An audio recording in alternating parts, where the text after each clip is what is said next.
For GMT 800, I'm working on the Atomic Fabrication coilover kit. LSX Matt has a good video on how to install the kit, but that version has the bolt-in upper shock mount. And I'm doing the weld-in upper shock mount. I have not seen another video on YouTube about how to do the weld-in upper shock mount, so I'm going to put this video together. You can see those upper shock mounts in a LT Tolman performance video, but he does not describe how to do the install. The install does not require completely disassembling the car, but obviously it will be much easier if you have a completely bare frame to work with, which I do not. So my first step was I disassembled the front suspension completely, and removed the inner fender. I'm not going to show those in this video, but there are many videos on YouTube that you can look at if that's something that you're needing help on. Watch the LSX Matt video on the Atomic Fab coilover kit. That'll show you a lot of it, but this video will just focus on the weld-in upper shock mount kit. So your first thing to do is you're going to want to cut off with a Sawzall as much of the upper shock mount as you can before switching over to cutoff wheel and flap disc on an angle grinder. Now there is more things in the way on the driver's side. Many more things in the way, like brake lines and whatnot, but if you disassemble the front suspension, it is a lot easier. And I've finished with the Sawzall, and then I'm going to be switching over to a flap disc. Thanks. This is the passenger side. With a cutoff wheel and a flap disc, and also a finger sander is useful as well. I have gotten all of the old shock mount off, and the next step is to weld in a plug to fill that hole right there. And then you have to weld it, and then you have to grind it back down flush. And then you can test fit the upper shock mount. So this is the passenger side. This is the driver's side. There is less to have to grind off. However, this side is harder because of the brake lines.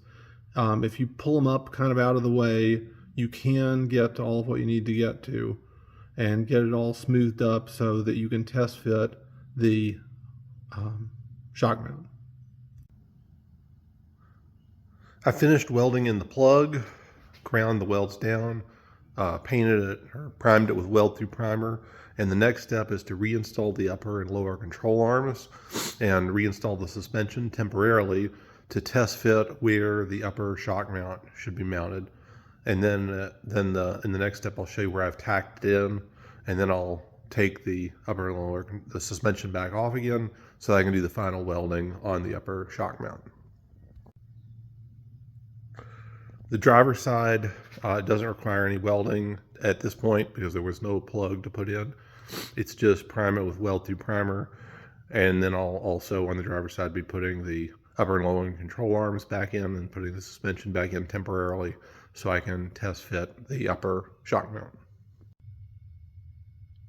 Test fitting. Sorry, in the last segment I held the phone the wrong direction. But okay, so test fitting.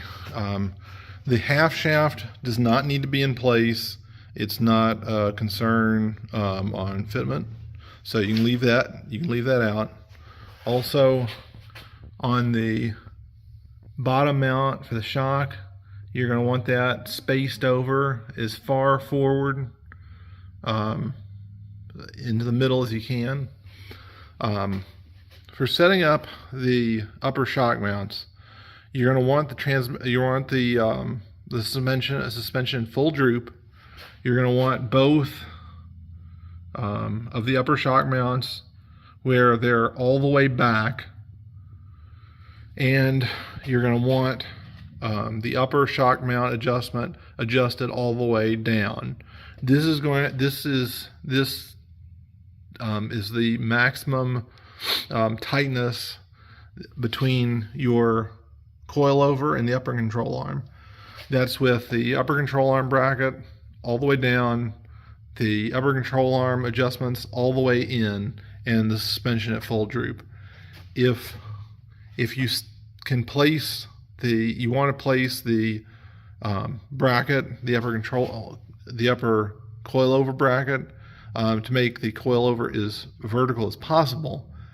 However, you're going to have to leave space so that it doesn't hit the upper control arm.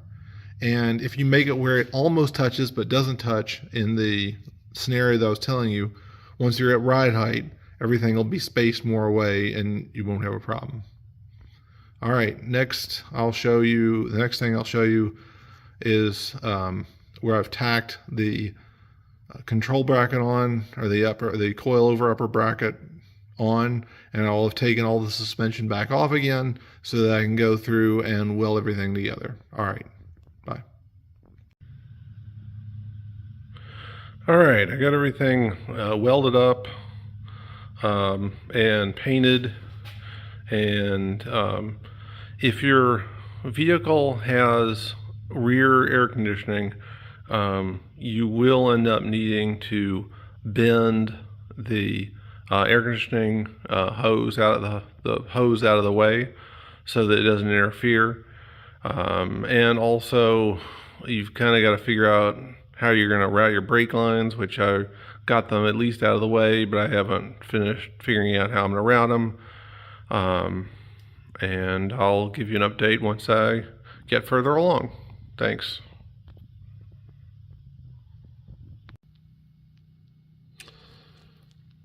The driver's side works fits no problem, but as you can see on the passenger side, if you have rear air conditioning, like a SUV, then you're going to have a little bit of a issue to have to bend. Now the back piece connects, the back upper side of the mount fits, but the front piece, it hits the air conditioning line. So I'm gonna have to figure out, I'll bend it and get it out of the way, and then I'll go from there. Thanks.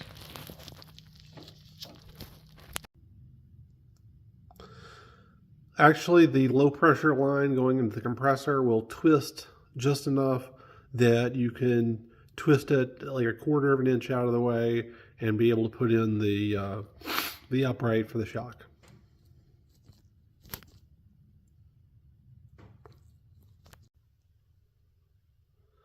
At this point, I would just switch back to the LSX mat video for the rest of how to install the atomic fabrication coilovers, because it's the same after this point with the bolt-in style versus the weld-in style.